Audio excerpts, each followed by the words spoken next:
Ете ја хижата.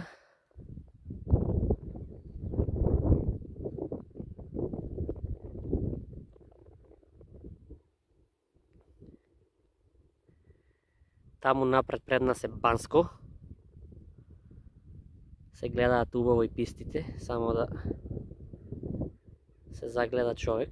Малку сега и сонцето многу свети таму, не се гледа многу, ама таму е Банско пред нас. И таму зад тие планини, таму Боровец, ама зад нив не се гледа, од тука нема шанси. Зад нив некаде таму. Тука сме сега Источна Рила. Швајцарија. Тука замисли како е со снег, кој е се. Страшно.